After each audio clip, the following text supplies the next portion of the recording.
London, 1803. The chandeliers showered the Almack's assembly rooms in a honeyed light, illuminating London's elite. Couples danced, a kaleidoscope of silk gowns and tailored coats blurring across the polished floor. Yet, in a shadowed corner near the refreshments, Evelina Beaumont remained, a silent observer in her unassuming lavender dress.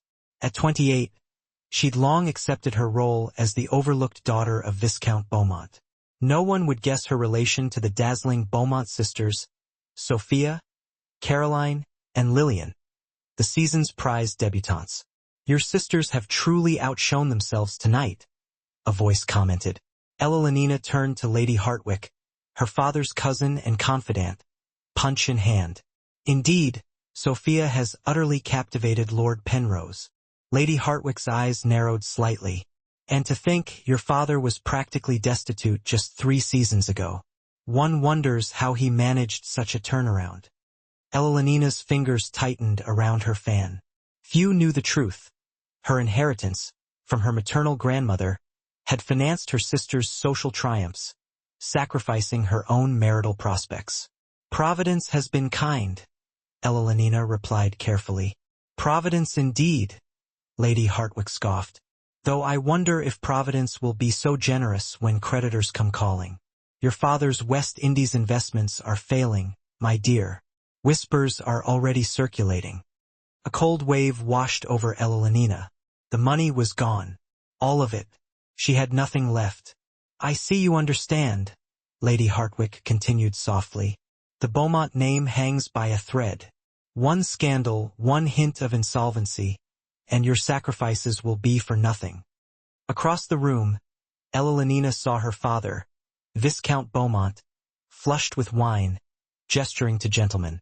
At 53, he retained the handsome features that once made him the season's most desired bachelor, though overindulgence had taken its toll. Since her mother's death a decade prior, he sought solace in gambling and reckless investments.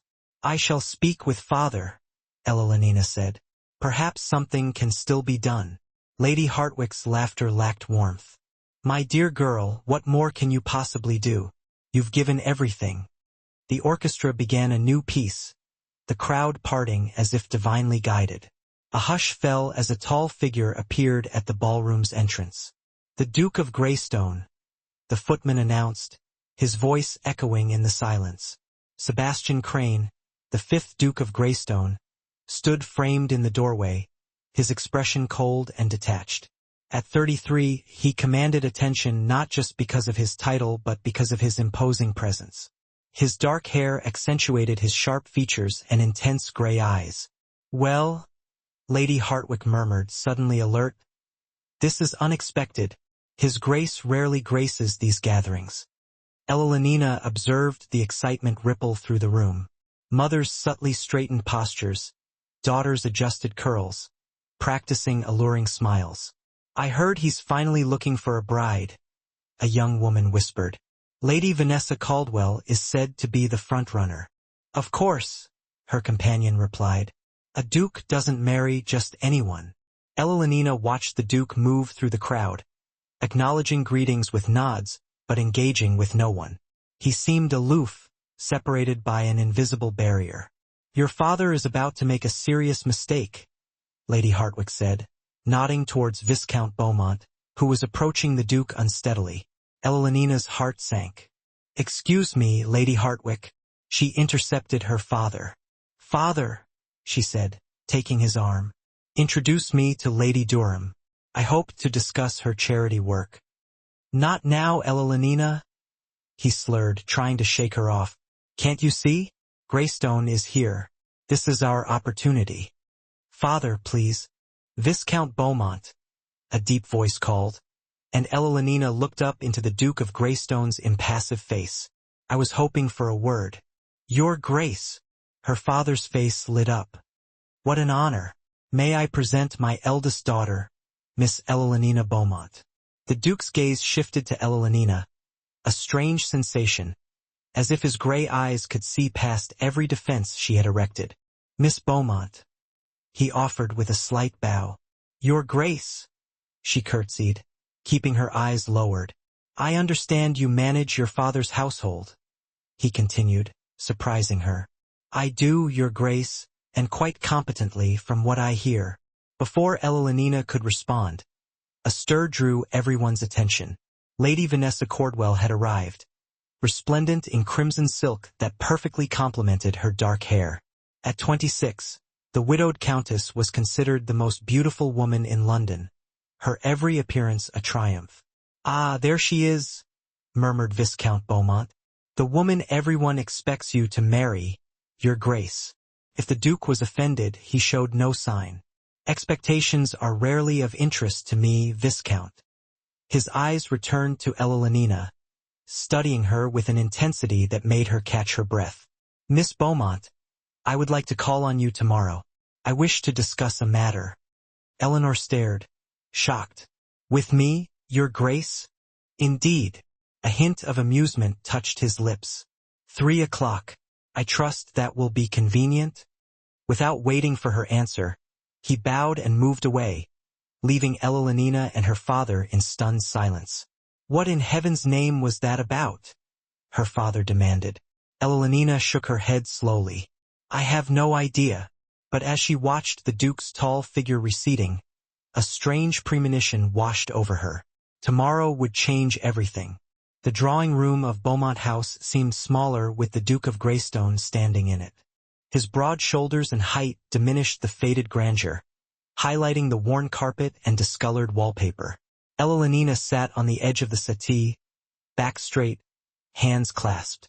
Across from her, the Duke occupied a wing-back chair, regarding her with that penetrating gaze. "You must wonder why I've come," he said. "I confess, I am curious, Your Grace." Elenina was proud of her steady voice. "I'll be direct, Miss Beaumont. I require a wife." Elenina blinked. "I see. No, I don't believe you do." A fleeting smile crossed his face. "I require a specific type of wife, one who understands discretion and duty, who can manage a household without drama or excessive demands, who has no illusions about romance." He leaned forward. "I've observed you, Miss Beaumont. You've sacrificed your prospects for your sister's futures. You've managed your father's household through difficult circumstances. You are practical, discreet, and I suspect you harbor no particular illusions about marriage among our class." Elenina felt breathless. "Your Grace, surely Lady Vanessa is precisely what you want." His tone sharpened. "A woman whose beauty is matched only by her ambition, who would view our marriage as a stepping stone to social domination." He stood and walked to the window, his profile etched against the light. "I have responsibilities that demand my full attention, Miss Beaumont, estates, parliamentary matters, business interests. I need a partner who understands that my focus must remain on these duties." "And you believe I might be that partner?" Elenina couldn't keep the incredulity out of her voice. "I do." He turned back. "There are rumors about your family's financial situation. I know your father has made unwise investments, that his creditors are circling, that without intervention, the Beaumont name will be disgraced within months." Elenina felt heat rising in her cheeks. "You seem remarkably well informed about our private affairs, Your Grace." "Information is valuable, Miss Beaumont. I make it my business to be well informed." He returned to his seat. "I offer you a straightforward arrangement. As my Duchess, you would have the means to clear your family's debts and secure their future. Your sister's positions would be unassailable. Your father would be protected. In return, you would manage my households, attend functions, and present a united and dignified front to society." His expression remained impassive. "You would be mistress of Silvermere, my principal estate in Kent, as well as my other properties. You would want for nothing material." Elenina studied him, searching for his true motivations. "Forgive my impertinence, Your Grace, but why me? Surely dozens of young ladies of good family would accept such an arrangement." Something flickered in his eyes, a momentary vulnerability quickly masked. "There are rumors about me as well, Miss Beaumont. Some true, some fabricated. A suitable marriage would put many of them to rest." "I see." And suddenly she did. A convenient wife, respectable but not ambitious, would shield him. You require a shield, not a partner. I prefer to think of it as a mutually beneficial arrangement. He rose, his decision made. I don't require an immediate answer. Take 24 hours to consider my offer. I'll return tomorrow at the same time. After he left, Evelina remained motionless, her mind racing. The Duke's offer was salvation and prison. Security for her family, but at what cost? A lifetime bound to a man who viewed marriage as business, who stated plainly his heart was not part of the bargain. Yet what choice did she have? Lady Hartwick had spoken the truth. The Beaumonts were on the brink of ruin. Evelina had already sacrificed her youth. Was this final sacrifice so different? When her father burst into the drawing room an hour later, wild with excitement, she already knew her answer. Is it true? He demanded. Greystone has proposed? Yes, Evelina replied. Though how you've heard of it already I cannot imagine. His man of business called on me directly after he left here. Her father paced, vibrating with nervous energy. Evelina, do you understand what this means? We are saved. All of us. A duke by heaven. And not just any duke, Greystone. He knows about our financial situation, she said. That's why he's offering. Her father waved this aside. What does it matter why? The result is the same. It matters to me, Evelina said, rising. He doesn't want love, father. He wants convenience. Love? Her father laughed. What has love to do with marriage? You're 28, Evelina, long past romantic nonsense. Greystone offers you position, wealth, security, everything we thought was beyond your reach. Evelina turned away, staring out at the small garden. Once, it had been her mother's pride, filled with roses and lavender. Now it lay neglected, much like Evelina's own dreams. I haven't given him my answer yet, she said. He returns tomorrow. Her father gripped her shoulders, turning her to face him. Evelina, listen to me. There is no choice. By next month, we will lose this house. Your sister's marriages will be tainted by scandal. Everything you've sacrificed for will be destroyed. She saw the desperation in his eyes, the fear that had driven him to increasingly reckless gambles. How many times had she covered for him, made excuses, stretched resources to maintain appearances? I know, she said softly. I know what must be done. The following afternoon, when the Duke of Greystone returned, Evelina was waiting. She had spent the hours preparing, building walls around her heart, reminding herself this was simply another duty. You've made your decision, he said immediately. I have. Evelina met his gaze steadily.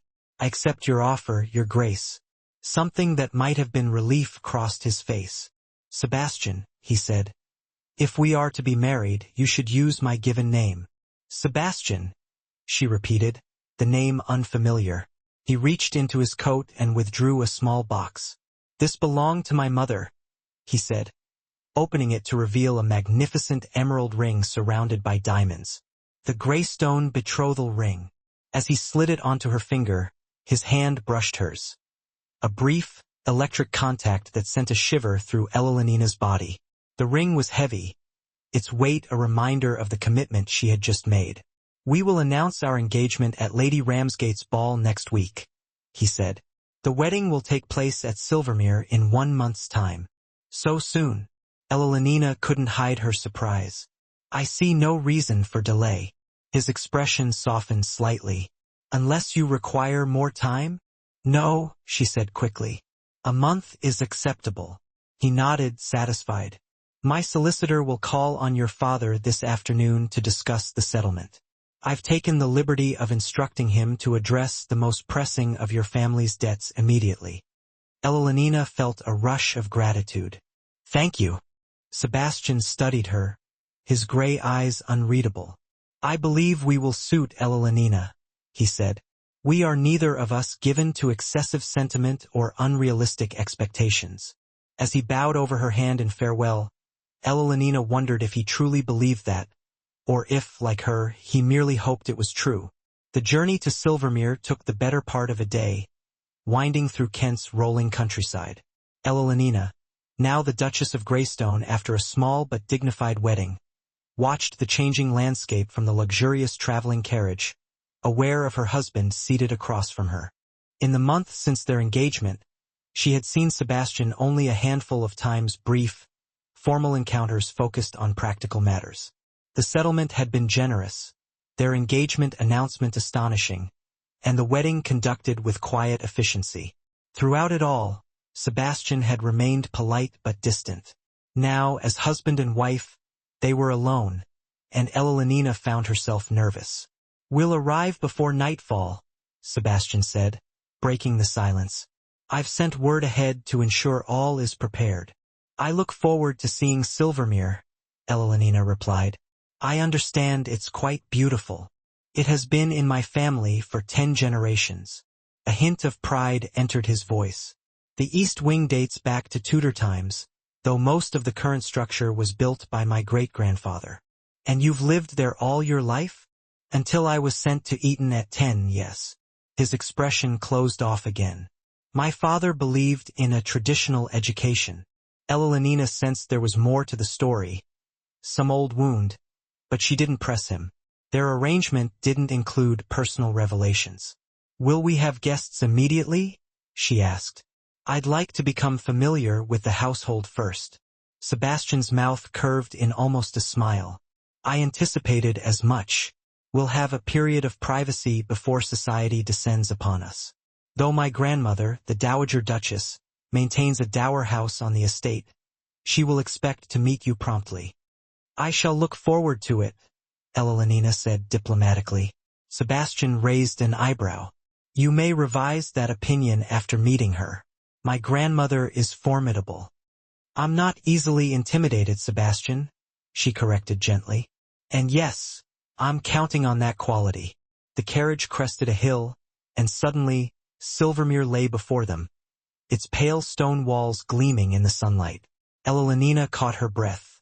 The house was magnificent, a perfect example of classical architecture, with symmetrical wings extending from a grand central block, topped by a pediment and dome. Extensive gardens stretched away on all sides, and beyond them, a lake shimmered like silver. "It's beautiful," she whispered. "Yes." Sebastian watched her reaction closely. "It is." As they approached, Evelina saw a long line of servants assembled on the steps to greet them. At their head stood a distinguished older man with silver hair and a dignified bearing. "Harrington," Sebastian explained, "my butler. He has served the family since my father's time." The carriage drew to a halt, and a footman opened the door. Sebastian descended first, then turned to offer his hand to Evelina. As she stepped down, she was aware of the dozens of eyes upon her, evaluating their new mistress. Sebastian kept her hand in his as they approached the waiting household. "May I present Her Grace, the Duchess of Greystone," he said formally. Evelina inclined her head graciously. "I am pleased to meet you all and look forward to getting to know each of you." "Welcome to Silvermere, Your Grace," Harrington said with a deep bow. "We are honored to serve you." The staff filed past, each introduced in turn. Mrs. Wilson, the housekeeper, Mrs. Chambers, the cook, Mr. Finch, the head gardener, and dozens more whose names Evelina struggled to remember. Last came a pretty young woman who curtsied deeply. "Phillips will be your lady's maid," Sebastian explained. "She comes highly recommended." "Thank you," Evelina said, offering the girl a warm smile. "I'm sure we'll get along splendidly." Inside, the house was even more impressive. Marble floors gleamed as Sebastian led Evelina through a series of magnificent rooms. The grand salon with its portraits, the music room with a pianoforte that made Evelina's fingers itch to play, the dining room that could easily seat 30. "Your rooms are in the West Wing," Sebastian said as they climbed the grand staircase. "I took the liberty of having them redecorated. But if they don't suit, you need only say the word." "I'm sure they'll be lovely," Evelina replied, though she couldn't imagine finding fault with anything in this palace. The Duchess's chambers exceeded her expectations. A sitting room in soft blues and creams opened into a bedchamber dominated by a four-poster bed draped in silk. Beyond lay a dressing room and a private bathing chamber fitted with modern conveniences. "Oh," she breathed, turning to take it all in. "It's perfect." For the first time, Sebastian looked pleased. "I'm glad you approve. My rooms adjoin yours," he added, gesturing to a door. "Though naturally, your privacy will be respected." Elenina felt her cheeks warm. "Of course, thank you.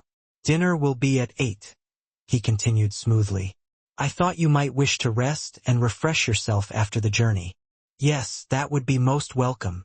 Sebastian bowed. "Then I'll leave you to settle in. Phillips will attend you." After he departed, Elenina sank onto a chair, overwhelmed by the reality of her new position. She was a duchess, mistress of this grand estate, wife to one of the most powerful men in England, and yet she had never felt more alone. Phillips proved efficient and unobtrusive, helping Elenina change into an evening gown of deep blue silk, one of the many garments commissioned for her trousseau. As the maid arranged her hair, Elenina studied her reflection. The woman who gazed back looked different. More poised, more elegant, every inch a duchess. But behind her eyes lurked the same Elenina Beaumont, who had sacrificed everything, who had never expected to marry at all, let alone to a duke. "You look beautiful, Your Grace," Phillips said softly. "Thank you, Phillips." Elenina managed a smile. "I suppose I should go down. I wouldn't wish to keep His Grace waiting." She found Sebastian in a smaller dining room than the grand hall she had been shown earlier. He stood as she entered, his expression warming slightly as he took in her appearance. "The blue suits you," he said, escorting her to the table. "I hope your rooms are comfortable." "Very much so. Everyone has been most welcoming." Dinner was quiet, the silence broken only by the soft movements of the footmen. Elenina found herself studying her husband as they ate. In the candlelight, Sebastian's features softened, revealing a handsomeness she had not fully appreciated. "You have questions," he said suddenly, catching her gaze. "Please, ask them." Elenina hesitated. "I was wondering about your daily routine, so that I might adapt mine accordingly." "Thoughtful of you," he said, setting down his wine glass. "I rise early, often before dawn. I break my fast lightly, usually while reviewing correspondence in my study. Mornings are devoted to estate business, meetings with my steward, tenant farmers, and so forth. After luncheon, I ride if the weather permits or attend to other matters if it does not. And in the evenings, dinner as we are doing now." His mouth quirked. "When we have guests, there will be the usual entertainments, cards, music, conversation. When we are alone, I generally retire to the library." "You enjoy reading?" Elenina asked, genuinely curious. "I do." For the first time, a real warmth entered his voice. "The library is perhaps my favorite room in the house. My father collected extensively, and I've continued the tradition." "I should like to see it," Elenina said. "I'm quite fond of reading myself." Sebastian regarded her with new interest. "What do you prefer to read?" "History primarily, and poetry." She hesitated, then added, "Though I confess a weakness for novels as well, particularly Mrs. Radcliffe's." "Gothic romances?"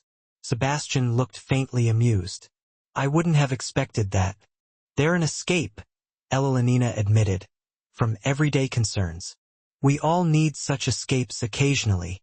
He signaled for the footmen to remove their plates.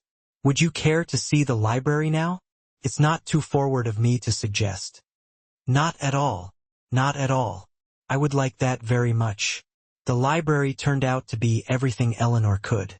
Have you ever paused, truly paused, and wondered if destiny whispers secrets in the rustling pages of forgotten dreams? Eleanor did, standing in a library that stretched beyond the bounds of imagination, a sanctuary where sunlight danced upon leather-bound promises. More than just a room, it was a cathedral built for the worship of stories. She breathed, tracing the gilded letters on a spine, a tremor running through her fingertips. Never had she witnessed such a devotion to literature, a private collection that seemed to hold the very essence of human experience. Sebastian, watching her from across the hallowed space, offered a gentle invitation. Read, explore, lose yourself within these pages. They are yours now as much as they are mine. His words, a warm balm, eased the anxieties that had clung to her since the ink dried on their marriage contract. She turned, intending to offer a customary thank you, only to find him standing impossibly close, an unspoken question hanging between them, thick and heavy as the scent of aged paper. For a heartbeat suspended in time, an invisible current surged, a spark of recognition that transcended their carefully constructed arrangement. Then, as quickly as it had ignited, the flame was extinguished. "It grows late," Sebastian murmured, his voice carefully devoid of emotion, a shield against the vulnerability he had inadvertently revealed. "Perhaps we should retire." Eleanor, caught in the ebb and flow of conflicting emotions, echoed his words. "Of course. Good night, Sebastian." He hesitated, the silence stretching, heavy with unspoken desires. "Good night, Eleanor," he finally said, adding a phrase that resonated deep within her soul. "I hope you will be happy here." Walking to her solitary chambers, the weight of her new reality settled upon her. Contentment, perhaps a sense of security, certainly, but happiness was such a profound emotion even attainable within the confines of their agreement? As she lay nestled between unfamiliar sheets, the grand estate of Silvermere sighing around her, her thoughts returned to the fleeting glimpses of humanity she had glimpsed in Sebastian's eyes, the unexpected tenderness in his voice. Maybe, just maybe, there was more to the reclusive Duke of Greystone, and to their unconventional marriage, than she dared to hope. The following weeks unfolded into a rhythm that was surprisingly healing. Each day began with Eleanor taking breakfast alone, a quiet time to gather her thoughts before the obligations of her new role consumed her. She found herself drawn to Mrs. Wilson, the housekeeper, whose initial reserve slowly melted away under Eleanor's genuine interest in the estate's history and the well-being of its staff. Soon, they were traversing the vast house together, from the bustling kitchens to the dusty attics, Eleanor diligently learning the names and duties of each member of the household. She reviewed menus, inventoried the wine cellar, and meticulously inspected the linen stores, immersing herself in the intricate details of managing such a grand estate. Sebastian, true to his word, dedicated his mornings to business, tending to the affairs of the dukedom with an unwavering focus. Eleanor saw little of him until the evenings, when they would dine together in a silence that, while sometimes lonely, was also strangely comforting. After dinner, they often retreated to the library, losing themselves in the solace of literature, sharing quiet hours amidst the towering bookshelves. Occasionally, a spark of conversation would ignite, a discussion about a particularly compelling passage or a debate about the management of the estate. She wrote faithfully to her sisters and father, sharing news of her elevated position as the Duchess of Greystone. Their replies were filled with enthusiasm for their own newfound social standing. Yet Eleanor couldn't help but notice the conspicuous absence of any inquiries about her personal happiness. On the 10th day of her new life, Sebastian announced over breakfast that they would be receiving their first visitor. "My grandmother wishes to meet you," he said, a hint of apology in his tone.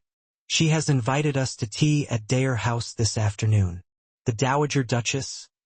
Eleanor recalled their previous conversation, a flicker of apprehension stirring within her. The formidable one. A ghost of a smile played upon his lips. "The very same. Augusta Crane, Dowager Duchess of Greystone. I feel I should warn you she can be direct." "I shall endeavor to make a good impression," Eleanor promised, a nervous flutter in her stomach. Sebastian hesitated, then reached across the table, his fingers briefly brushing hers in a fleeting connection, the first he had initiated since their wedding day. "Just be yourself," he said, his eyes holding a sincerity that touched her soul. "She values authenticity above all else."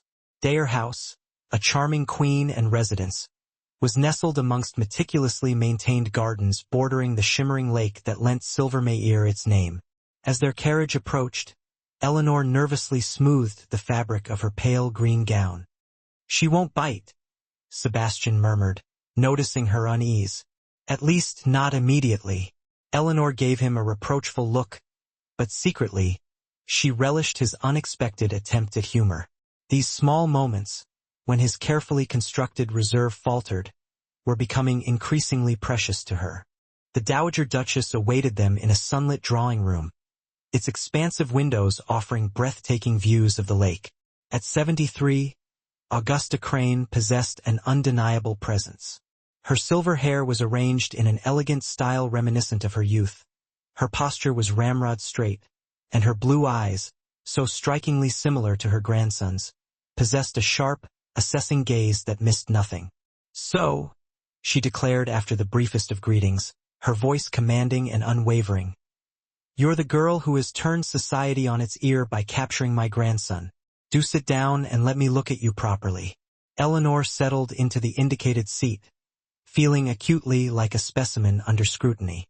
"It's a pleasure to meet you, Your Grace." "Is it?" The old woman's mouth twitched in a semblance of a smile. "We shall see about that." "Sebastian, pour the tea. Your grandfather always said a man should know how to serve as well as be served."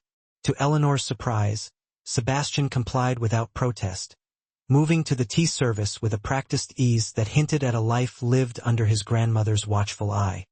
"Now then," the dowager continued, her piercing gaze returning to Eleanor, "tell me about yourself, and spare me the usual platitudes about being honored to join the family and so forth.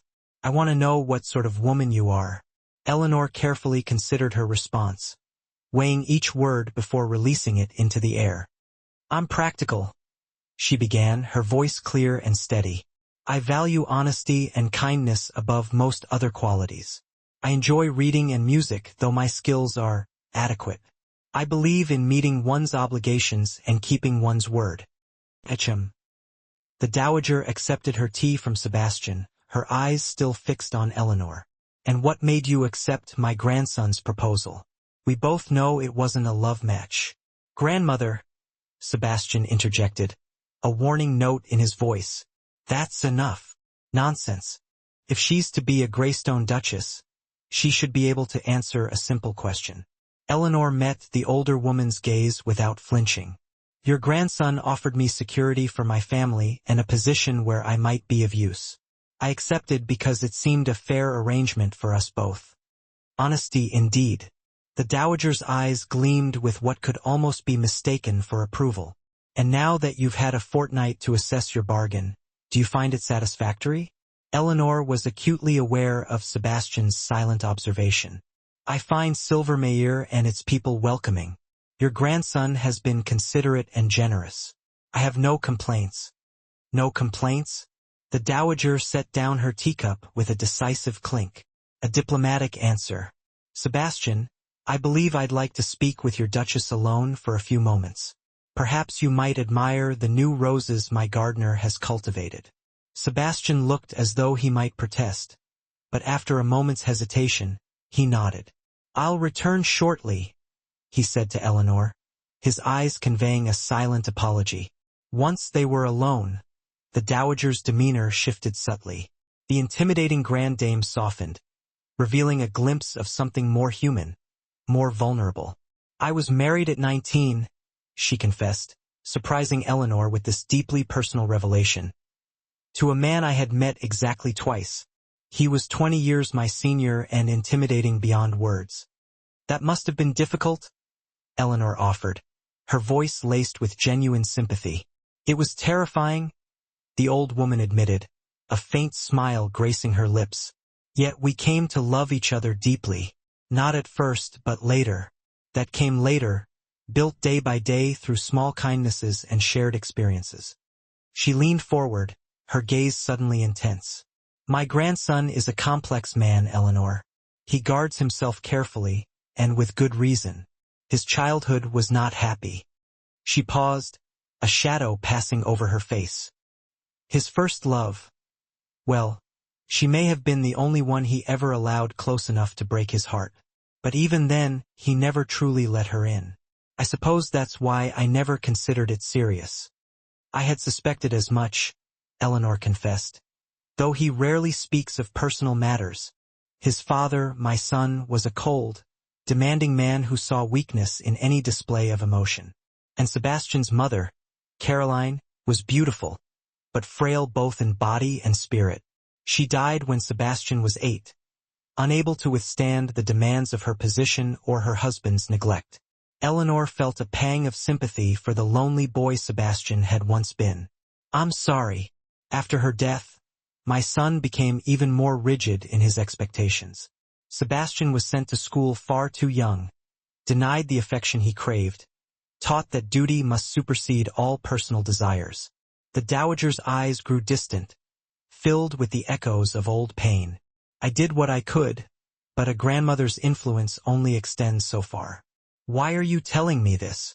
Eleanor asked gently, her heart aching for the man she was just beginning to know. The old woman's gaze sharpened once more. Because you have an opportunity one lacked with my own son, to break the cycle, to help Sebastian become more than the armor he wears. I'm not certain he would welcome such interference, Eleanor cautioned. Our arrangement is based on mutual respect and independence. Arrangements change, the dowager said shrewdly, a knowing glint in her eye. I've watched you both today. The way you look at him when you think he isn't noticing.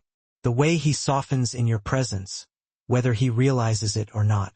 Heat rose in Eleanor's cheeks, betraying her inner turmoil. Your Grace, Augusta, please. We are family now. The dowager reached out and patted Eleanor's hand, her touch surprisingly gentle. I'm not suggesting you launch some grand campaign to win his heart. Just be patient with him. Show him that vulnerability need not equal weakness. Before Eleanor could respond, the door opened, and Sebastian re-entered the room, his expression carefully neutral. I trust you've finished dismantling my character, he asked dryly, a hint of amusement in his voice.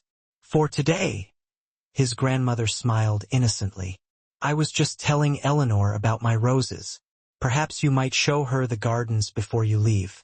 As they strolled among the neatly tended flower beds a short time later, Eleanor found herself observing Sebastian with newfound awareness, seeing beyond the aloof Duke to the wounded boy hidden beneath the surface.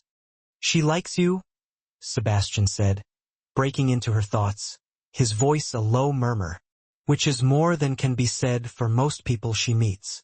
I like her as well, Eleanor replied honestly. She reminds me of you. Sebastian looked startled by the comparison. Most people find us entirely different, perhaps in manner, but you share the same directness, the same clarity of purpose. She hesitated, then added, and the same kindness hidden beneath a formidable exterior. He stopped walking, turning to face her fully, his gaze searching her face. You find me kind? Increasingly so, she admitted. Though I suspect you work hard to conceal it. For a long moment, Sebastian studied her, as if seeing her for the first time. Then he offered his arm again, his touch sending a subtle shiver down her spine. We should return to the house. There's a chill in the air. That evening at dinner, a palpable shift had occurred between them. Sebastian seemed more present, more engaged, asking questions about her day and listening attentively to her responses. When she mentioned her desire to review the charitable works traditionally undertaken by the Greystone Duchesses, he offered to have all relevant papers brought to her sitting room the following morning. My mother established several initiatives in the nearby villages, he explained, his voice laced with a hint of pride. Schools, a small infirmary, apprenticeships for promising young people. After her death, my grandmother oversaw them, but they would benefit from your attention now. I would like that very much, Eleanor said, touched by his thoughtfulness. Perhaps I might visit some of these establishments soon. I could accompany you, Sebastian offered, then immediately seemed surprised by his own suggestion, his expression subtly revealing his inner conflict. That is, if you would welcome the company. I would, Eleanor replied softly, her eyes locking with his. Very much so. Their gazes met across the table, and for a fleeting moment, the air between them seemed charged with a tantalizing possibility. The following days brought a subtle but undeniable evolution to their relationship. Sebastian began to involve Eleanor in the complexities of estate management, seeking her opinion on matters ranging from tenant disputes to the meticulous restoration of the East Wing. They rode out together to visit the villages, where Eleanor was warmly welcomed as the new Duchess, her genuine compassion leaving a lasting impression on the villagers. At a modest school in Thornfield Village, Eleanor knelt to speak with a shy little girl who reminded her of herself at a younger age. When she glanced up, she found Sebastian watching her with an expression that made her heart skip a beat, a look of warmth and genuine appreciation that vanished the instant he realized she had been caught. In the evenings, they continued their tradition of retiring to the library, but now they often shared passages aloud, engaging in spirited debates about literature and philosophy. Eleanor discovered that beneath his reserved demeanor, Sebastian possessed both a sharp intellect and a dry wit that he increasingly revealed in her presence. One night, as rain lashed against the windows and the fire crackled merrily in the hearth, Sebastian closed his book and regarded her thoughtfully. "You're not what I expected," he confessed, his voice a low rumble that resonated within her. Eleanor raised an eyebrow, a playful glint in her eyes. "Is that a compliment or a complaint?" "Definitely a compliment." The corner of his mouth curved into a rare smile. "I thought we would be compatible. I didn't anticipate that I would enjoy your company so much." The simple admission warmed her more than the roaring fire. "I feel the same," she confessed, her voice barely a whisper. "Our arrangement has proven more agreeable than I dared hope." "Arrangement?" Sebastian repeated the word slowly, as if savoring the taste of it. "Is that still how you think of our marriage?" Before Eleanor could formulate a response, Harrington appeared at the door, his presence shattering the fragile intimacy that had enveloped them. "Forgive the interruption, Your Grace, but Lady Vanessa Caldwell's carriage has just arrived. She requests accommodation for the night, claiming the weather has made travel unsafe." Sebastian's expression hardened instantly, all warmth and vulnerability vanishing behind the familiar mask of stoicism. "Show her to the blue guest suite," he said tersely, his gaze averted from Eleanor. "Inform her we will receive her shortly." As Harrington retreated, Sebastian rose and moved to the fireplace, turning his back to Eleanor, his posture rigid and unyielding. "I apologize for this intrusion," he said stiffly, his voice devoid of emotion. Vanessa has always been persistent. A cold knot formed in Eleanor's stomach, a premonition of impending turmoil. "Lady Caldwell was a friend of yours?" she asked, the question hanging heavy in the air. "We were briefly engaged 3 years ago," he revealed, his voice carefully neutral. "The arrangement ended by mutual agreement."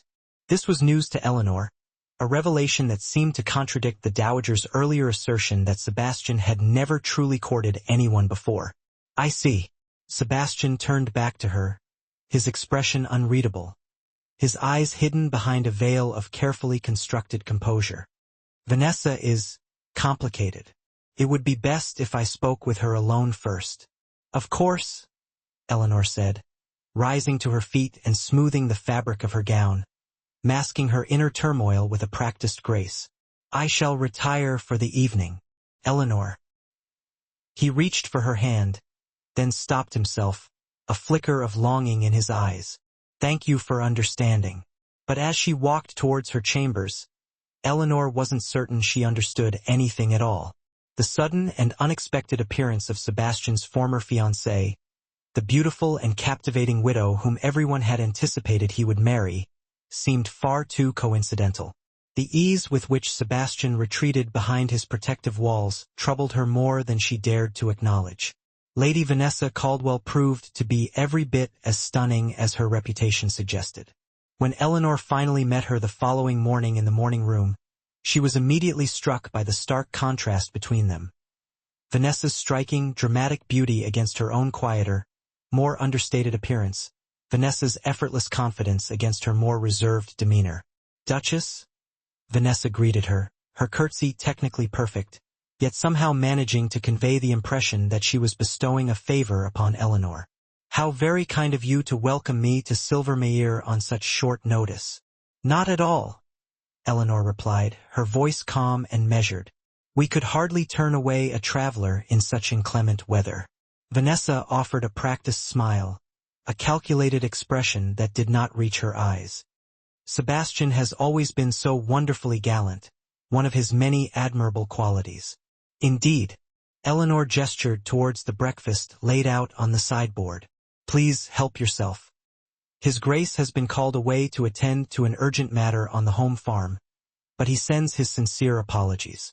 How unfortunate, Vanessa remarked, delicately selecting a piece of toast, though it does present us with a unique opportunity to become better acquainted. I've been simply dying to meet the woman who accomplished what so many failed to do, capturing the elusive Duke.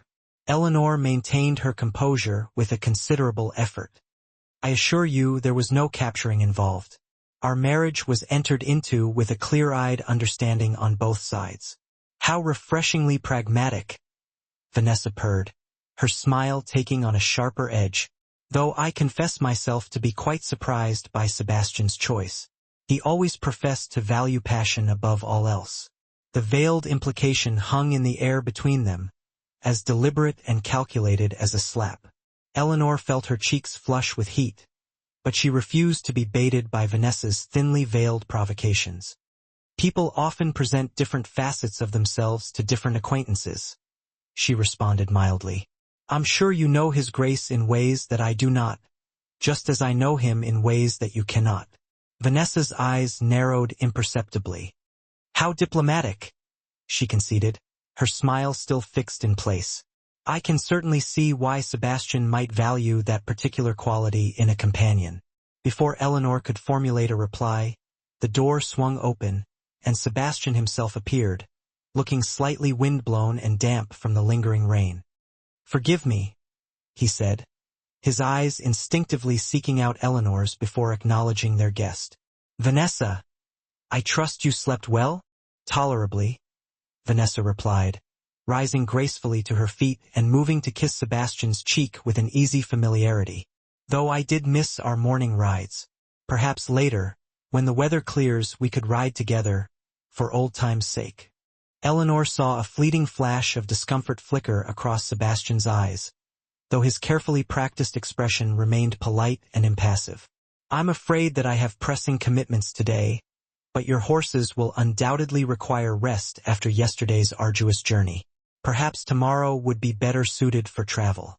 It was a subtle dismissal, phrased with an air of effortless grace, yet unmistakable in its intent. Vanessa's smile tightened almost imperceptibly. Of course, she said smoothly, her voice betraying no hint of resentment. I wouldn't dream of imposing any longer than is absolutely necessary. Throughout the course of the day, Eleanor found herself watching the interactions between Sebastian and their unexpected guest with a growing sense of unease.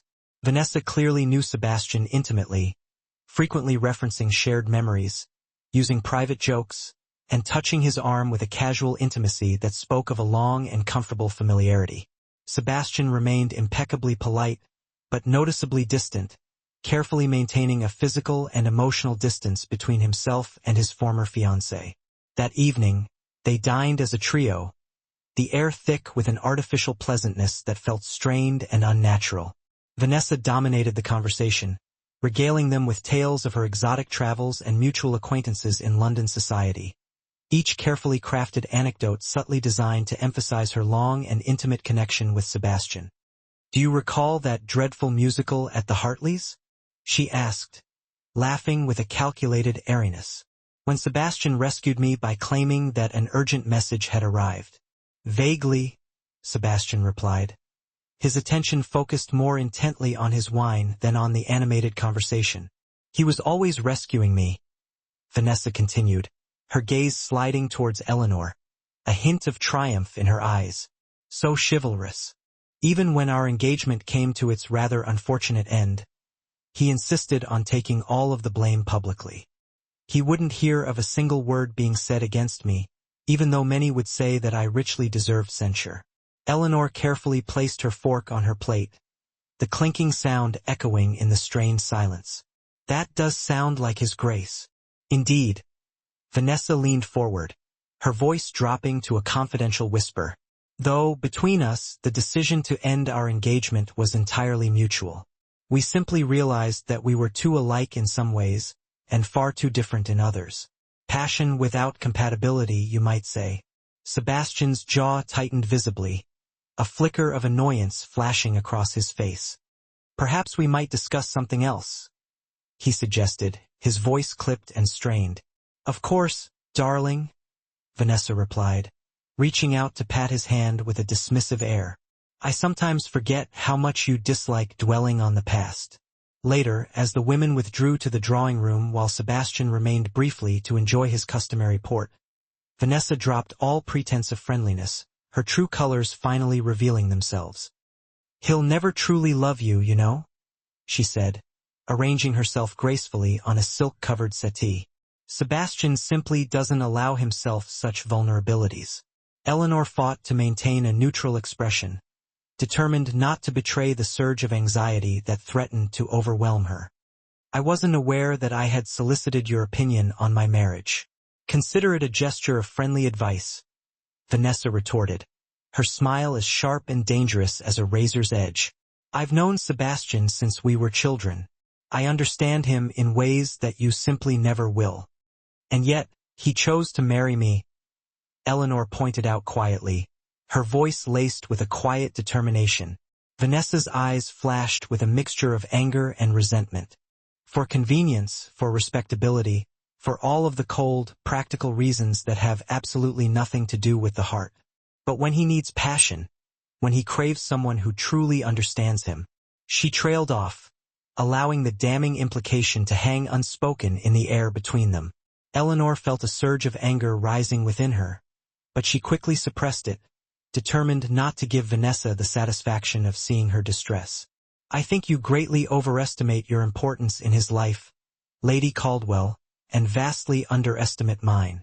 Before Vanessa could offer a scathing retort, Sebastian rejoined them, his expression weary as he subtly registered the palpable tension in the room. I thought perhaps some music might be in order, he suggested, moving towards the pianoforte. Eleanor plays quite beautifully. Does she? Vanessa replied, her tone laced with thinly veiled skepticism. How utterly lovely. I should be absolutely delighted to hear her perform. Placed squarely on the spot, Eleanor had little choice but to comply. She took her seat at the instrument and began to play a piece she knew intimately, a Beethoven sonata that demanded more emotional depth than technical brilliance. As she played, she allowed herself to become lost in the music, pouring her heart and soul into each note, momentarily forgetting her audience until the final, resonating notes faded into silence. The ensuing silence was broken only by Sebastian's quiet voice, filled with a sincerity that warmed Eleanor to the very core. Beautiful, he said simply, his eyes meeting hers with an intensity that made her cheeks flush. Charming, Vanessa added, her smile not quite reaching her eyes, though perhaps lacking the passionate fervor that the composer so clearly intended. Now, Sebastian, you simply must play that Mozart piece that we used to practice together. The remainder of the evening continued in much the same vein, with Vanessa constantly maneuvering to emphasize her long-standing connection to Sebastian, while subtly and relentlessly undermining Eleanor at every available opportunity. Yet, by the time they finally retired for the evening, Eleanor couldn't help but notice that Sebastian had subtly positioned himself closer to her on the settee, his hand occasionally brushing against hers in what seemed to be a deliberate gesture of reassurance. Later, in the sanctuary of her chambers, as Phillips, her lady's maid, helped her prepare for bed, Eleanor found herself consumed by a wave of troubling doubts that she thought she had managed to banish. Had Sebastian married her purely because she was the polar opposite of Vanessa? Safe, practical, and undemanding? Was passion something that he sought elsewhere, as Vanessa had so brazenly insinuated? A soft knock at the connecting door interrupted her turbulent thoughts. Dismissing Phillips with a grateful smile, Eleanor wrapped her silk dressing gown more tightly around herself and called out, "Enter." Sebastian appeared in the doorway, still fully dressed, but with his cravat loosened and his hair slightly disheveled, as if he had been running his hands through it in agitation. "I owe you an apology," he said without any preamble, his voice low and serious. Vanessa's presence here is not merely a coincidence. Eleanor steeled herself, bracing for the revelation that she knew was coming. I had already suspected as much, she said, her voice steady despite the turmoil churning within her. She wrote to me several weeks ago, expressing a strong desire to reconcile, Sebastian explained, beginning to pace nervously across the room. I responded in the clearest possible terms, informing her that I was married and not interested in renewing our former acquaintance. This impromptu visit is her way of blatantly ignoring my explicit wishes. I see, Eleanor said quietly, her heart aching with a mixture of disappointment and a growing sense of unease. She hesitated for a moment, then decided to voice the question that had been tormenting her ever since Vanessa's arrival. May I ask why your engagement ended? The true reason, if you're willing to share it. Sebastian stopped pacing, his expression etched with a visible pain. Vanessa is not a particularly faithful woman.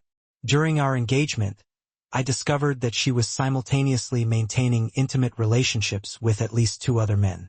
Eleanor gasped softly, her hand flying to her mouth in shock. How terribly painful for you.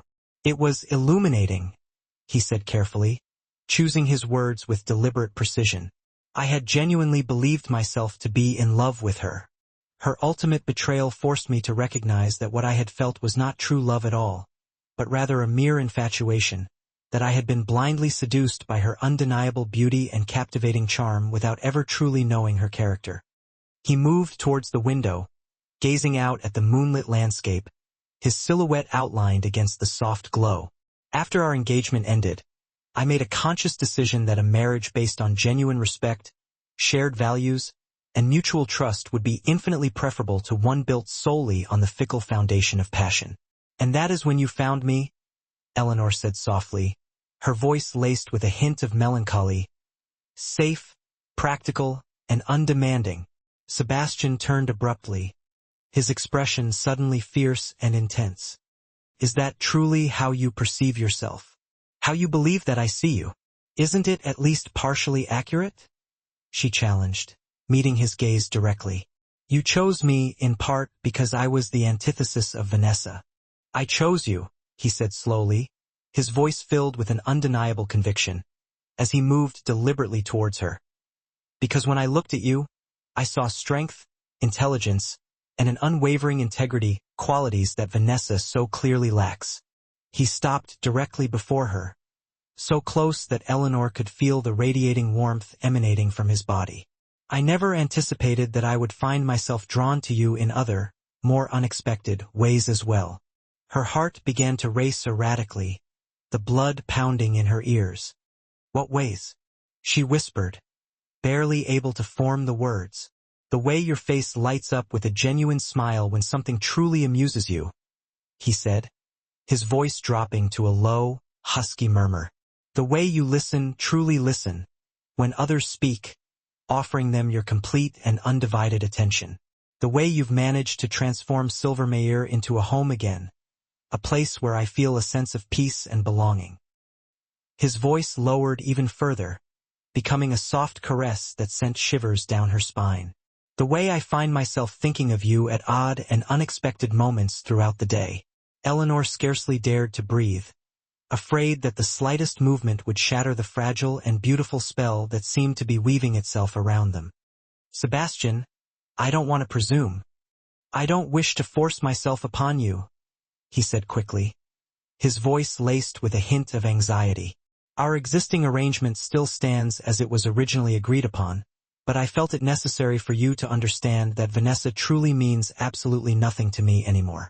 And as for you, he paused, as if searching for the precise words to articulate the complex emotions swirling within him. What about me?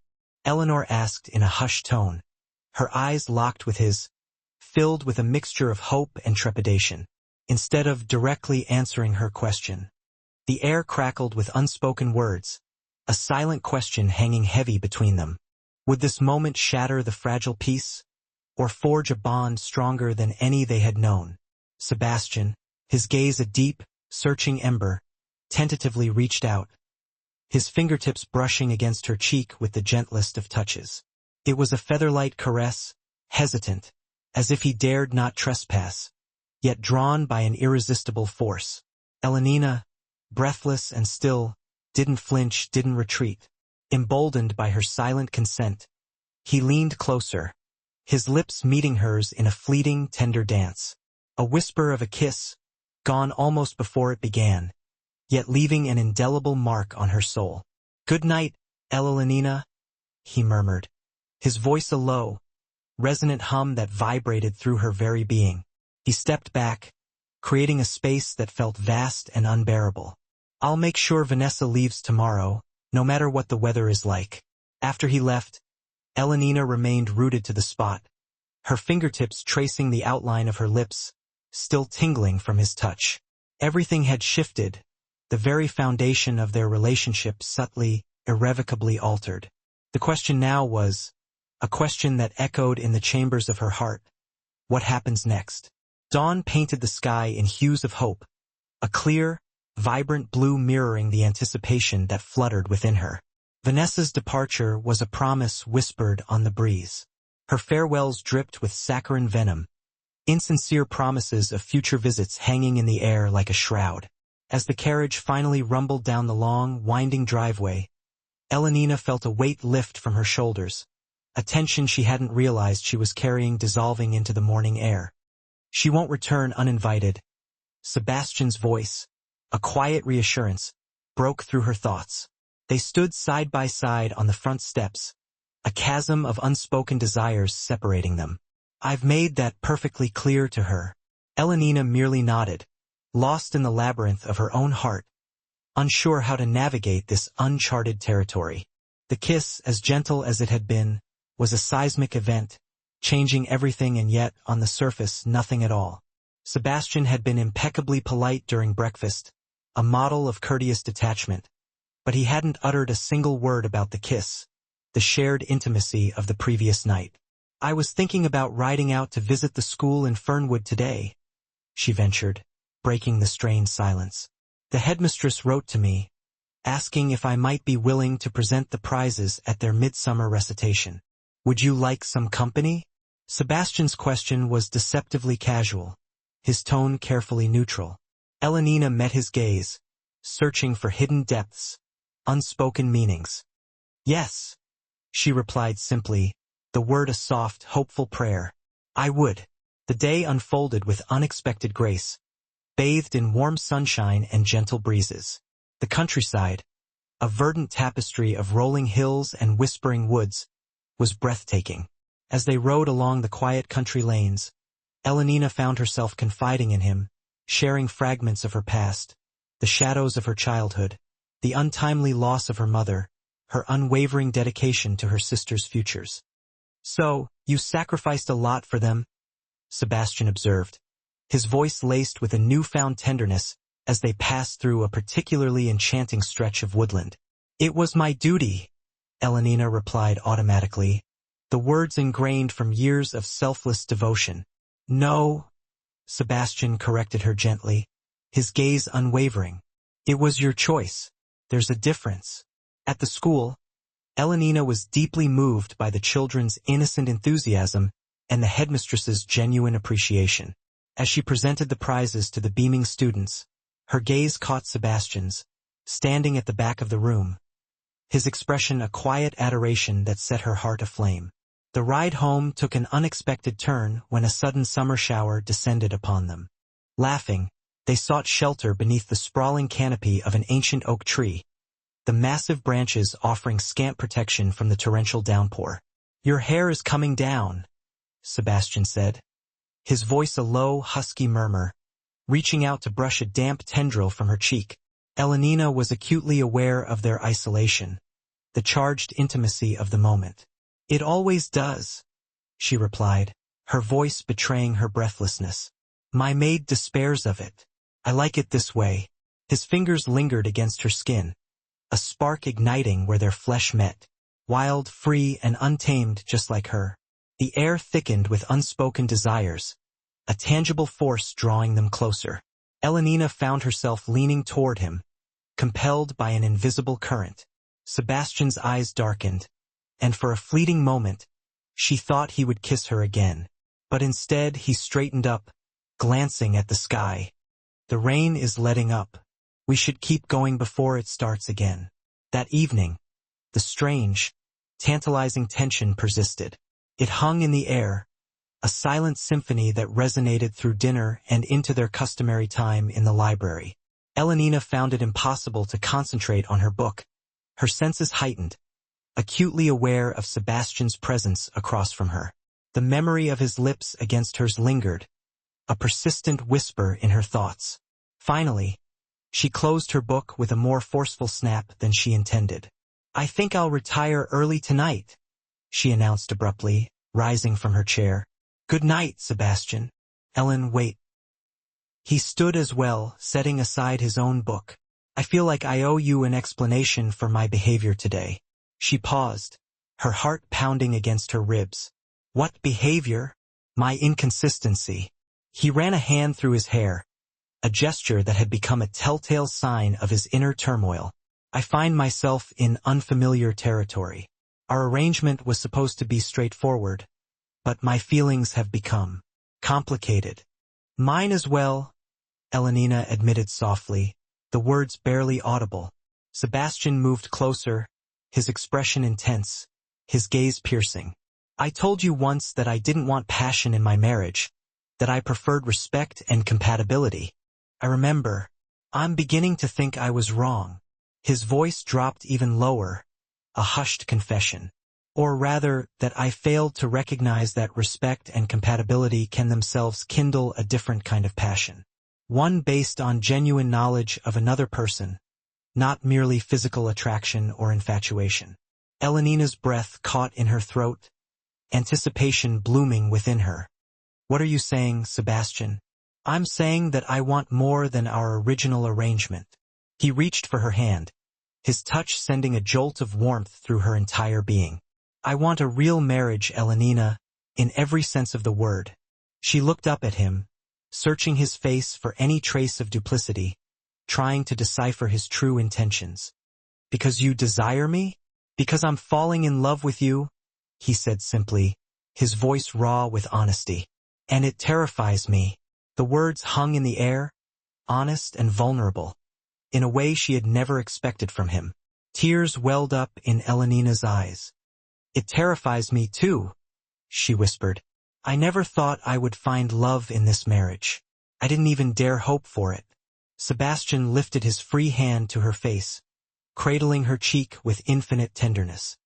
"I spent my entire life believing that love was a weakness, that duty and honor were all that truly mattered. You've shown me just how wrong I was." This time, when he kissed her, there was no hesitation, no reserve. His lips claimed hers with a gentle passion that made her knees weaken and her heart soar. Elenina wound her arms around his neck, drawing him closer, finally allowing herself to express the feelings she had been so desperately trying to suppress.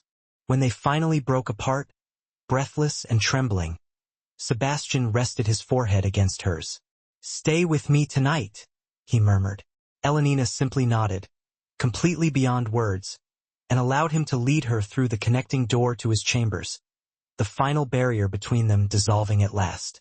Later that night, as moonlight streamed through the curtains and Sebastian slept peacefully beside her, his arm draped protectively across her waist, Elenina reflected on the extraordinary journey that had brought them to this point. From a marriage of convenience to something so much deeper, richer, and more profound than either of them could have ever anticipated.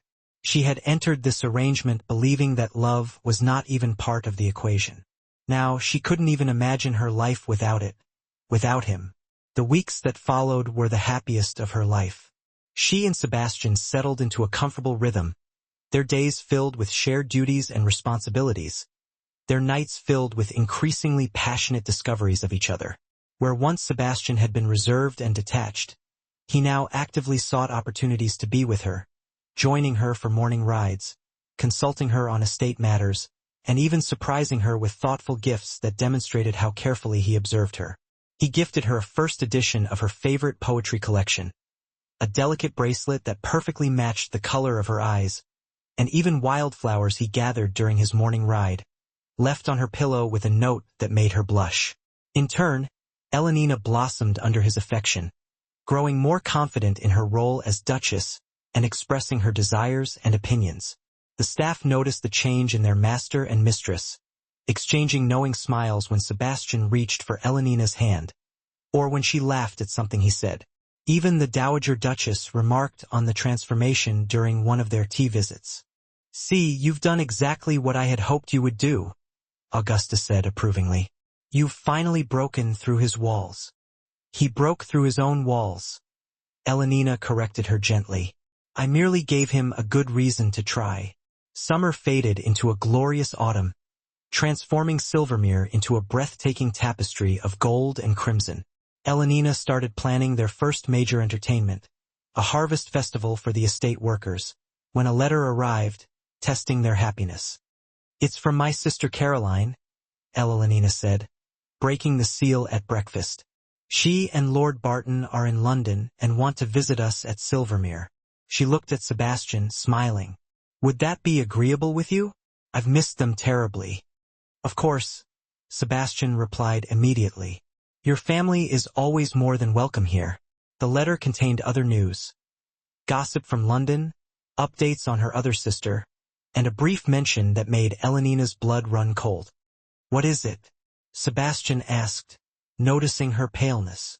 "Lady Caldwell has been telling everyone in London that our marriage is one of convenience only," Elenina said slowly, her voice trembling. "That you still have feelings for her, and I am merely a placeholder until you can secure an annulment." Sebastian's expression darkened. "That's ridiculous. No one would ever believe such nonsense." "Caroline says that many people do," Elenina said, her voice trembling. "Especially since we've been living so quietly at Silvermere rather than taking our place in society." "Then we shall correct that misapprehension immediately," Sebastian said firmly. He rose and knelt beside her, taking her hands. "First, by receiving your family with all the honor they deserve, then by journeying to London for the little season, and finally by showing everyone that our marriage is one of genuine affection and commitment." He kissed her knuckles. "Vanessa can spread whatever lies she wishes. The truth will be evident to anyone with eyes to see." Elenina smiled, reassured by his vehemence. "Then we shall expect Caroline and Lord Barton next week." "Absolutely," Sebastian said, his expression softening. "I look forward to getting to know your family better, Elenina. They are a part of you, after all." Caroline and Lord Barton arrived amid a flurry of trunks and servants, bringing the energy and gossip of London society. Caroline, pretty, vivacious, and dressed in the latest fashions, embraced her sister warmly before appraising Silvermere's grand entrance hall. "Gracious Elenina, you've certainly done well for yourself," she exclaimed. "Though we hardly ever see you now that you're a duchess. Too grand for your family, I suppose?" "Don't be ridiculous," Elenina replied, linking arms with her sister. "I've just been learning my duties here, but I've missed you all terribly."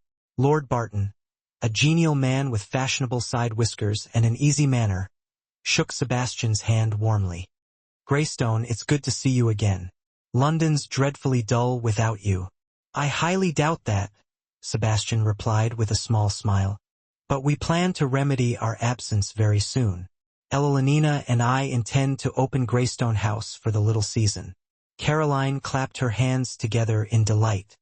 "Wonderful, and just in time to quash those ridiculous rumors that horrid Caldwell woman has been spreading." "Caroline," Elenina admonished her gently, "perhaps we should settle our guests in before we start discussing London gossip." The first dinner with their guests proved pleasant, though Elenina noticed Caroline watching Sebastian closely, trying to determine the nature of their relationship. After the gentlemen joined the ladies in the drawing room, Caroline sat beside Elenina while the men discussed politics.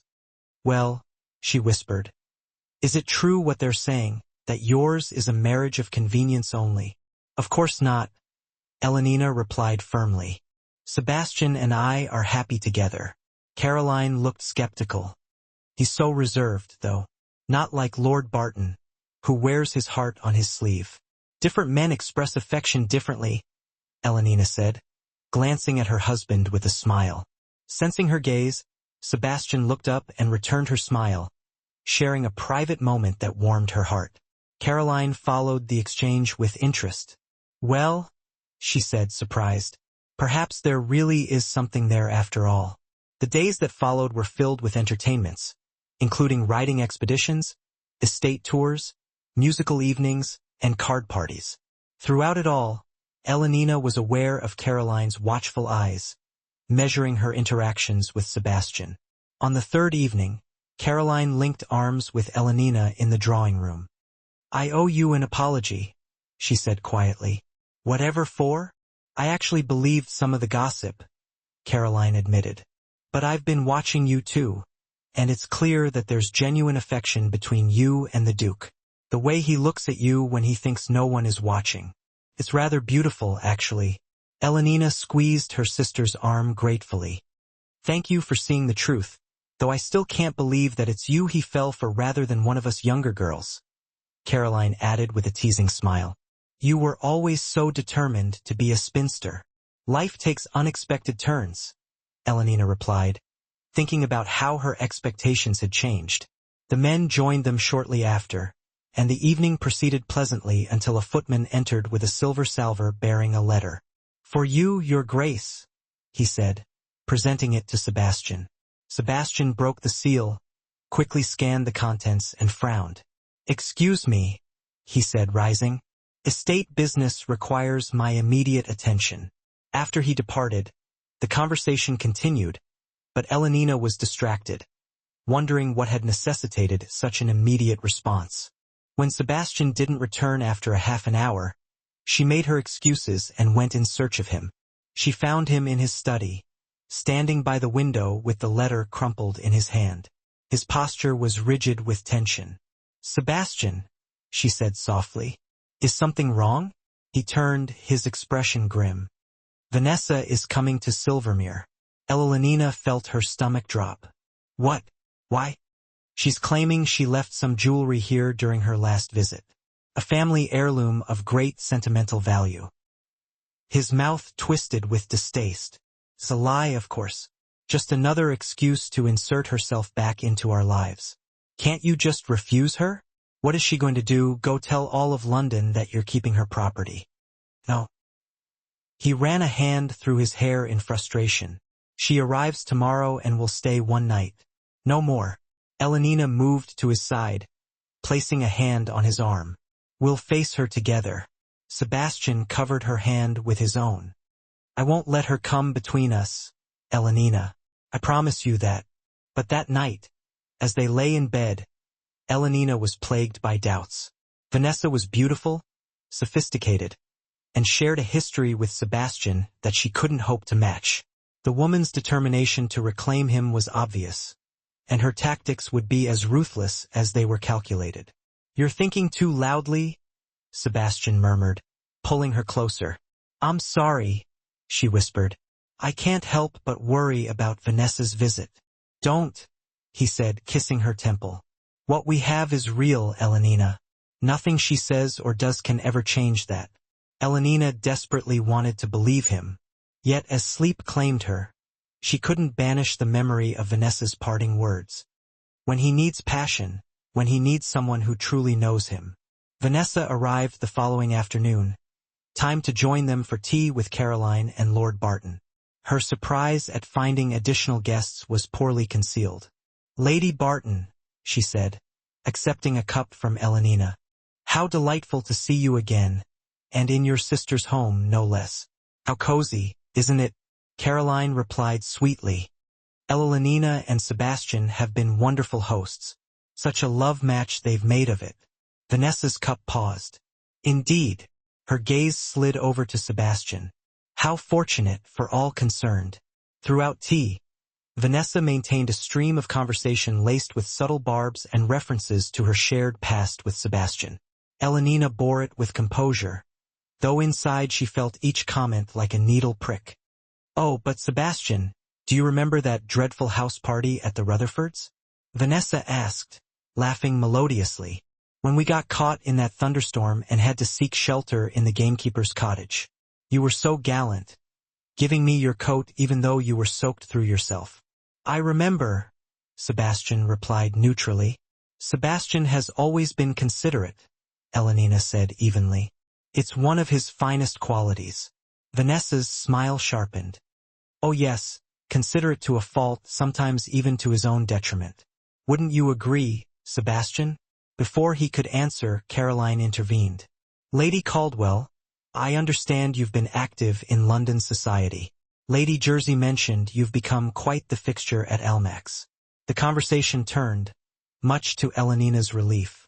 After tea, Sebastian excused himself to show Lord Barton the estate's trout stream, leaving the women alone. Now then, Vanessa said, dropping all pretense once the men had left. Let's speak plainly. Elenina, you must know that Sebastian and I share a connection that goes beyond mere history.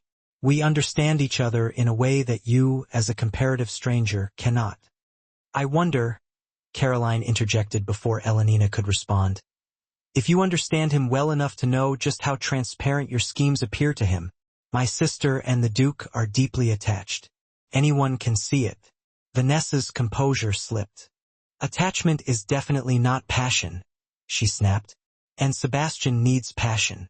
He needs a challenge. Things that your sister, with all due respect, seems ill-equipped to provide. Elenina had heard enough. Lady Caldwell, she said, rising. You claim to have lost jewelry here. Let's go look for it now, so you can be on your way as soon as possible. Vanessa's smile was triumphant. So eager to be rid of me. I wonder why. The search for the non-existent jewelry proved fruitless, as Elenina had expected. Throughout dinner, Vanessa continued her undermining, dropping references to intimate moments with Sebastian and suggesting an understanding that excluded Elenina. Sebastian remained politely distant with Vanessa, showing small but clear signs of affection toward Elenina, gently touching her hand, seeking her opinion, and smiling at her comments, leaving no doubt where his heart lay. Yet later, as Elenina prepared for bed, she couldn't shake the doubt that Vanessa had planted. Did she truly know Sebastian better than I did? Could she provide the passion and challenge he might need? A knock interrupted her thoughts. Expecting her maid, Phillips, she called out, "Enter." Instead, Sebastian stepped in, closing the door. He looked tired but determined. Vanessa is leaving first thing tomorrow, he said. I've made that clear to her. Elenina nodded, relieved. Thank you. You've been quiet all evening, he continued, taking her hands. Has she upset you with her insinuations? A little, Elenina admitted. She seems certain that she understands you in ways I cannot. Sebastian's expression softened. Vanessa knows the man I used to be, not the man I am today. With her, I was performing, being the person she wanted me to be rather than myself. He lifted a hand to Elenina's cheek. With you, I can simply be myself. That's the difference she will never comprehend. And the passion she claims you need, the challenge? Elenina asked. A slow smile spread across Sebastian's face. My dear wife, he said, drawing her closer. Allow me to demonstrate exactly how much passion I find in your arms. Later, lying contentedly in Sebastian's embrace, Elenina felt her doubts melting away. Vanessa might share a history with Sebastian, but Elenina had his future as well as his heart. The following morning, Vanessa departed early, her farewell brittle with anger at her failed schemes. As her carriage disappeared, Sebastian wrapped an arm around Elenina's waist. Let's go to London, he said, and show society the truth about our marriage. Elenina leaned into his embrace. I would like that very much. London in November was a far cry from the peace of Silvermere, but Elenina found herself enjoying the change. Greystone House, the Duke's magnificent town residence in Mayfair, had been opened and prepared, its rooms gleaming with polish and decorations. Their entrance into society caused the stir Sebastian had intended. When they appeared at Lady Hertford's musical evening, their first public engagement, the company fell into a hush before erupting into whispers. They're all watching us, Elenina murmured as Sebastian led her through the crowd. "Let them watch," he replied, his hand warm at the small of her back. "They'll see exactly what I want them to see, that I am devoted to my wife." Throughout the evening, Sebastian remained by Elenina's side, introducing her to acquaintances, soliciting her opinion, his pride in her evident. "Your Grace." Lady Jersey approached them, her eyes sharp. "How delightful to see you back, and with your Duchess, no less." "Lady Jersey," Sebastian bowed. "Yes, Elenina, and I felt it was time to enjoy the little season together." The patroness of Almax turned to Elenina. "Duchess, you've caused a sensation by capturing Greystone here. Half the eligible ladies in London were in despair when your marriage was announced. I can hardly take any credit for capturing his grace." The air crackled with unspoken questions, a silent tempest held at bay by polite smiles and veiled glances. Eleanor met Lady Jersey's inquisitive gaze with a serenity that belied the turmoil within. "We simply discovered that we were remarkably well suited for each other," she replied, her voice a gentle melody in the murmur of the drawing room. Lady Jersey's perfectly sculpted eyebrows arched ever so slightly. "Lady Caldwell has been telling a somewhat different tale." A flicker of steel entered Sebastian's eyes, a brief eclipse of the warmth that usually radiated from them. "Has she? How tiresome of her to continue spreading such obvious falsehoods." "So they are falsehoods?" Lady Jersey pressed, her tone laced with the practiced curiosity of one who thrived on societal intrigue. Sebastian's grip tightened imperceptibly on Eleanor's hand, a silent reassurance that grounded her amidst the swirling undercurrents. "Entirely," he stated, his voice firm and resolute. "My wife and I are exceedingly happy together. Any suggestion to the contrary is born of either malice or wishful thinking." Lady Jersey, a master of observation, studied the pair. She noted the intertwining of their fingers, the subtle possessiveness in Sebastian's touch, the genuine affection that bloomed in his eyes whenever he looked at Eleanor. A slow smile spread across her face, a transformation that shifted her features from sharp inquisitiveness to genuine warmth. "Well," she declared, her voice carrying a newfound sincerity, "I shall make a point of saying so to anyone who inquires. You certainly do make a very handsome couple, I must say." As the influential matron moved on, Sebastian squeezed Eleanor's hand gently. "One battle won," he murmured, a hint of weariness in his tone. "Of many more to come, I suspect," Eleanor replied, a touch of resignation coloring her voice. Her words proved prophetic. 2 evenings later, at a dinner hosted by the Earl and Countess of Harwick, Eleanor found herself seated beside Lord Pelham, a close friend of Sebastian's from his university days. "I must say, Duchess, that you're not at all what I expected," Lord Pelham commented as the first course was served, his words tinged with a mixture of curiosity and awkwardness. "Oh," Eleanor maintained her composure, her perfectly pleasant expression unwavering. "And what exactly did you expect, my lord?" He had the grace to look slightly embarrassed, a blush creeping up his neck. "Well, given Sebastian's history and his preferences, I rather thought that he would choose someone a bit more flamboyant." "I see." Eleanor took a small sip of her wine, allowing the silence to linger for a moment. "Perhaps his grace's preferences have simply evolved over time." "They would certainly have to," Lord Pelham agreed, and then immediately looked as though he deeply regretted his candor, the words tumbling from his lips before he could fully consider their impact. "Forgive me, that was terribly impolite of me." "Not at all," Eleanor said calmly, her voice imbued with a soothing quality. "I appreciate honesty, Lord Pelham, and I certainly understand that many people find our match surprising. But I can assure you that His Grace and I suit each other remarkably well." Across the table, Sebastian caught her eye and offered her a small, private smile, a silent acknowledgement of the situation and a quiet expression of his unwavering support and admiration. The unspoken exchange did not go unnoticed by others seated at the table. Lord Pelham mused thoughtfully, his gaze fixed on Sebastian and Eleanor. "I do believe you're right.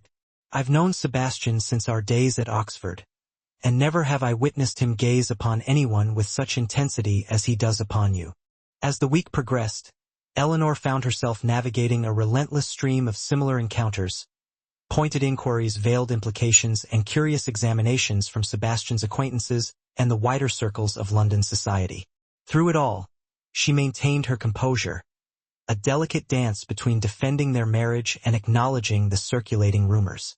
She was careful not to defend their marriage too fervently, lest it betray any underlying insecurity, nor to completely ignore the whispers that followed her every move. Sebastian, for his part, made his devotion unequivocally clear at every possible moment. He requested Eleanor to showcase her talent at the pianoforte during musical soirees, proudly introduced her to his most influential friends, and, most significantly, maintained a polite yet firm distance whenever Vanessa happened to be present at the same gatherings. Finally, the moment of truth arrived. Lady Ramsgate's ball, the most anticipated social event of the season. Eleanor knew that Vanessa would be in attendance and, without a doubt, prepared to make one final public attempt to sabotage their marriage. As Eleanor prepared for the evening, Sebastian surprised her by entering her dressing room, dismissing her maid with a gentle wave of his hand. His presence filled the room with a comforting warmth, a silent reassurance that she was not alone in this ordeal. "I have something for you," he said, producing a velvet box from his pocket. "A gift to commemorate our first London season together." Inside rested a magnificent diamond and sapphire necklace, the stones arranged in an exquisite pattern that perfectly complemented the Greystone family tiara she would be wearing. The necklace shimmered with an ethereal light, a reflection of the affection in Sebastian's eyes. "Sebastian, it's breathtaking," she whispered, her voice filled with awe and gratitude. The cool weight of the necklace against her skin was a tangible reminder of his love and support. "Not half as breathtaking as the woman who wears it," he responded, his eyes filled with a warmth that melted away any lingering anxieties as they met hers in the mirror. "I want everyone tonight to see what I see when I look at you, the most extraordinary woman in all of London, and the one who possesses my heart entirely." The declaration, so open and heartfelt, brought tears to Eleanor's eyes, tears of joy and disbelief. She had never expected to hear such words from Sebastian, to feel so completely seen and cherished. "I love you," she said simply, her voice thick with emotion. "More than I ever thought possible." Sebastian gently turned her to face him, his expression serious, the lines around his eyes deepening with a depth of feeling she had only recently come to recognize. "When I proposed our arrangement months ago," he began, his voice laced with a hint of regret, "I could never have imagined how completely you would transform my life. I thought I was merely offering you security, Eleanor. Instead, you have given me joy." He kissed her then, a tender caress that conveyed all the emotions words could not fully express: gratitude, adoration, and a profound sense of belonging. The kiss was a promise, a testament to the bond they had forged amidst the swirling currents of London society. When they arrived at Lady Ramsgate's palatial townhouse, the ball was already in full swing. Their entrance caused the now familiar ripple of interest among the assembled guests. But Eleanor found that she no longer cared about the speculation and gossip. Let them whisper. She knew the truth of her marriage, and so did Sebastian. Their love was a shield against the barbs of society, a private sanctuary amidst the public gaze. They had scarcely completed their first dance together when Vanessa materialized before them, resplendent in a gown of deep crimson that displayed her assets to full advantage. Her presence was a deliberate challenge, a final attempt to reclaim what she believed was rightfully hers. "Your Grace," she purred, dipping into a flawless curtsy, her voice dripping with honeyed insincerity. "You look positively radiant this evening. Marriage clearly agrees with you." Her gaze slid towards Sebastian, a world of innuendo conveyed in her practiced smile. "And you, Sebastian, as handsome as ever. It's quite like old times, seeing you across a ballroom, Lady Caldwell." Sebastian acknowledged her coolly, his eyes devoid of any warmth. "If you'll excuse us, I believe the next dance is about to begin." "Oh, but surely you can spare me one dance for old time's sake?" Vanessa laid a gloved hand on his arm, her touch lingering a moment too long. "Unless the Duchess objects." It was a calculated move, carefully orchestrated to undermine Eleanor and reignite Sebastian's past affections. To refuse would make Eleanor appear insecure and jealous. To agree would grant Vanessa private access to Sebastian, a chance to whisper her poison into his ear. "Not at all," Eleanor said smoothly, her voice betraying no hint of the apprehension she felt. "I'm sure His Grace would be delighted to stand up with an old friend. I shall take the opportunity to rest for a moment." Sebastian shot her a questioning look, his eyes filled with concern, but Eleanor gave an almost imperceptible nod. She trusted him implicitly, knew that his loyalty lay with her. As they moved onto the dance floor, Eleanor made her way to where the Dowager Duchess sat, observing the proceedings with a keen, watchful eye. Augusta's presence was a source of strength and wisdom, a silent affirmation that Eleanor was not alone in this game of social chess. "Well played," Augusta commented as Eleanor joined her, a hint of amusement in her voice. "Though I wouldn't have blamed you for refusing. Sebastian will handle her appropriately," Eleanor replied, her gaze fixed on her husband as he maintained a polite but distinct formality with his former fiancée. "And this way, society sees that I have no reason to fear Vanessa's influence." Augusta's eyes gleamed with approval. "You've become quite the strategist, my dear. I always knew you were the right choice for Sebastian." From across the room, Eleanor observed Vanessa's face growing increasingly frustrated as Sebastian rebuffed whatever she was saying to him.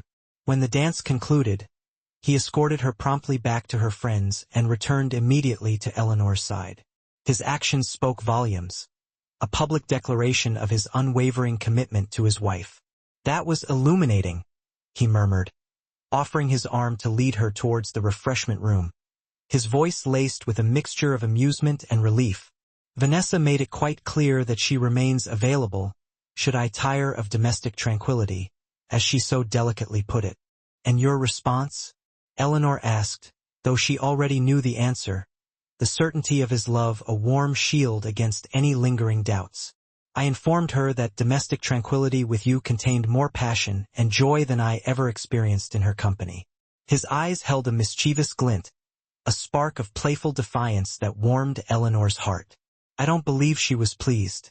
Eleanor couldn't help laughing, the sound a melody of pure joy that echoed in the crowded ballroom. "I imagine not." As they sipped champagne in a relatively quiet corner, Lord and Lady Barton found them. Caroline looked triumphant, her face alight with gossip. "Have you heard?" she asked eagerly. "Lady Jersey just publicly snubbed Lady Caldwell, refused to acknowledge her at all, and she's told everyone that she considers your marriage a genuine love match." "Eleanor, the tide of opinion has completely turned." "Has it indeed?"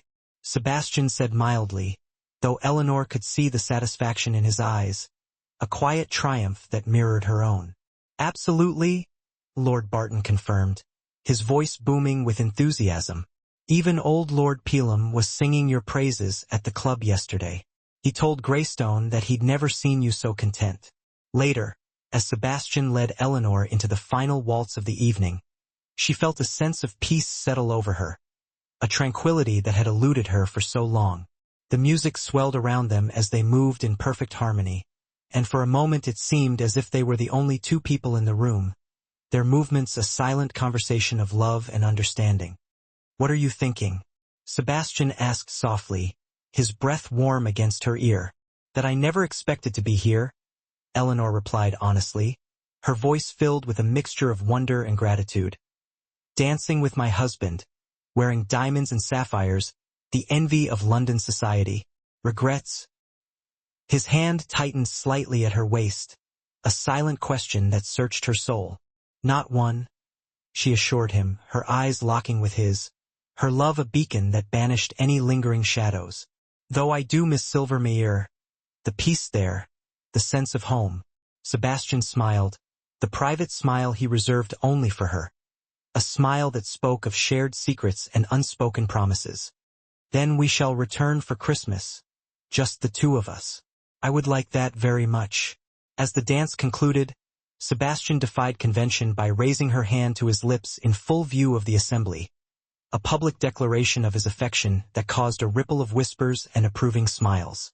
His gesture was a defiant act, a final blow to the lingering doubts and gossip that had plagued their marriage.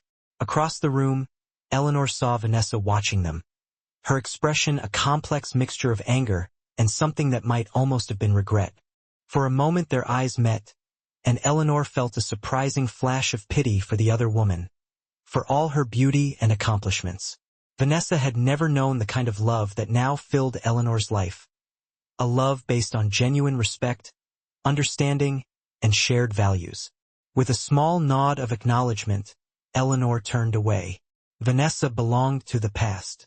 Her future and Sebastian's lay elsewhere, in the quiet embrace of Silvermeyer and the promise of a life filled with love and companionship.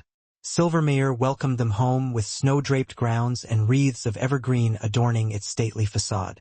As the carriage drew up before the entrance, Eleanor felt her heart lift at the sight. London had been a necessary battle, successfully fought and won. But this was where she and Sebastian had truly found each other, where their love had blossomed amidst the serene beauty of the countryside. "Home at last," Sebastian said, helping her down from the carriage, his voice filled with a quiet contentment. "I've arranged a surprise for you." "Have you?" Eleanor smiled up at him, her eyes sparkling with anticipation. "What sort of surprise?" "You'll see." He offered his arm, leading her not toward the main entrance, but around the side of the house toward the lake. As they rounded the corner, Eleanor gasped. The pathway to the lake had been lined with glowing lanterns, casting a warm, golden light across the snow. At the lake's edge stood a small pavilion, similarly illuminated and decorated with winter greenery. The scene was breathtaking, a magical haven carved out of the winter landscape. "What is this?" she asked, delighted and bewildered. "The anniversary of our first meeting," Sebastian explained, guiding her along the path. "1 year ago today, I first saw you at Almack's, standing quietly in that alcove while your sisters danced." Eleanor stared at him in astonishment, her heart swelling with emotion. "You remember the exact day?" "I remember everything about that night," he said softly, his voice filled with a tender longing. "The lavender of your gown, the way you tried to prevent your father from approaching me, the moment our eyes first met." They reached the pavilion, where a small table had been set with a simple but elegant supper for two. A brazier provided warmth against the December chill, and a bottle of champagne waited in a silver bucket. The air was filled with the scent of pine and the soft glow of candlelight, creating an atmosphere of intimate romance. "Sebastian, this is lovely," Eleanor said as he helped her remove her cloak, her voice choked with emotion. "But surely our wedding day would be the more traditional anniversary to celebrate." "We'll celebrate that, too," he assured her, pouring champagne into 2 crystal glasses, his movements graceful and deliberate. "But this day marks the beginning of a journey neither of us anticipated. The moment fate or providence, or simple good fortune, brought us together." He handed her a glass, then raised his own. "To unexpected blessings." "To unexpected blessings?" she echoed, touched beyond words, her heart overflowing with love and gratitude. As they dined on delicacies prepared by Mrs. Chambers, Sebastian seemed almost nervous, a quality so unusual in him that Eleanor couldn't help noticing. "Is something wrong?"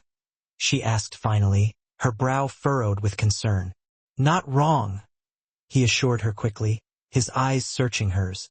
"But I do have something I wish to say to you, Eleanor. Something important." He reached across the table to take her hand, his touch sending a shiver of anticipation through her.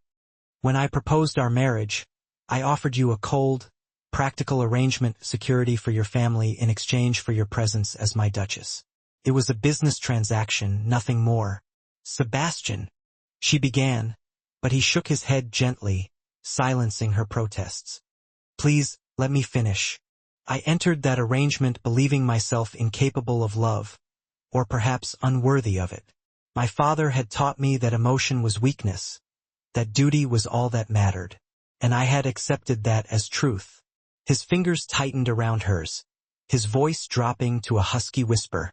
"But you, Eleanor, you changed everything with your quiet strength, your unwavering integrity. your gentle heart. You showed me that love isn't weakness. It's the greatest strength we possess. Sebastian reached into his pocket and withdrew a small box, his hands trembling slightly. I gave you my mother's ring when we became engaged, as tradition dictated. But now I want to give you this, chosen by me, for you alone. Inside lay an exquisite ring of sapphires and diamonds, reminiscent of the necklace he had given her in London, but uniquely beautiful, a symbol of his enduring love. The ring shimmered in the candlelight, a testament to the light she had brought into his life. I love you, Eleanor, Sebastian said simply, his voice filled with a raw honesty. Not out of duty or convenience or arrangement, but with every part of my being. Will you accept this ring as a symbol of that love, as a renewal of our vows, not as Duke and Duchess this time, but simply as Sebastian and Eleanor? Tears filled Eleanor's eyes as she extended her hand, her heart overflowing with a love that surpassed all understanding. Yes, she whispered, her voice thick with emotion. With all my heart, yes. As he slid the ring onto her finger beside the greystone betrothal ring, Sebastian's own eyes glistened with emotion, a testament to the depth of his love and the magnitude of her impact on his life. I never expected to find such happiness, he admitted, his voice choked with emotion. To discover that the arrangement I proposed would lead to the greatest joy I've ever known. Nor did I, Eleanor replied softly, her voice filled with a quiet contentment. I thought I was sacrificing my own happiness once more for my family's security. Instead, I found everything I never dared dream of. Sebastian rose and drew her to her feet, leading her to the edge of the pavilion. The winter night was clear, stars scattered like diamonds across the velvet sky, their light reflecting on the frozen surface of the lake. Look, he said, pointing toward the house. Every window of Silvermayr glowed with candlelight, transforming the great house into a beacon of warmth against the darkness, a symbol of the love and happiness they had found within its walls. It's beautiful, magical, Eleanor murmured, her voice filled with awe, a perfect symbol of the light they had brought into each other's lives. Our home, Eleanor. Our future, Sebastian said, drawing her into his arms, his embrace a sanctuary from the cold. And what a future it will be. I have plans, for the estate, for our charitable work, for our family someday. The mention of family brought a warm flush to Eleanor's cheeks. About that, she said softly, her voice laced with a hint of excitement. I have news of my own to share. Sebastian's eyes widened as understanding dawned, a slow smile spreading across his face. Eleanor, are you saying? She confirmed, her smile radiant, her eyes sparkling with joy. Dr. Morrison confirmed it yesterday before we left London. We will have an heir to Silvermayr by midsummer. For a moment Sebastian seemed unable to speak, overwhelmed by the magnitude of the moment. Then, with a joy she had never before witnessed in him, he lifted her off her feet and spun her in a circle, his laughter echoing across the frozen lake, a sound of pure, unadulterated happiness. Careful, she protested, laughing with him, her voice filled with delight. Your heir might object to such treatment. He set her down gently, his hands moving to cradle her face, his eyes filled with a love that transcended words. You have made me the happiest of men, he said, his voice thick with emotion. My Eleanor, my heart, my unexpected Duchess. As his lips met hers in a kiss that held both tenderness and passion, Eleanor reflected on the extraordinary journey that had brought them to this moment. From a marriage of convenience to a union of souls, from strangers bound by arrangement to partners united by the deepest love. Their love was a testament to the power of unexpected blessings, a beacon of hope in a world often shrouded in darkness. Snow began to fall gently around them, soft flakes catching in their hair and on their shoulders as they stood together beneath the winter sky. Behind them, Silvermayr glowed with welcome. Before them stretched a future filled with promise. Their love was a shelter, a sanctuary, a testament to the transformative power of the human heart. Sebastian had always believed himself immune to love. Eleanor had proven him completely wrong. And in that beautiful error lay their greatest blessing. Dear listener, in the quiet moments after our story ends, as Eleanor and Sebastian stand beneath the winter sky with Silvermeyer glowing behind them. I invite you to carry a piece of their journey with you. Like Eleanor, many of us have made sacrifices, putting others' needs before our own.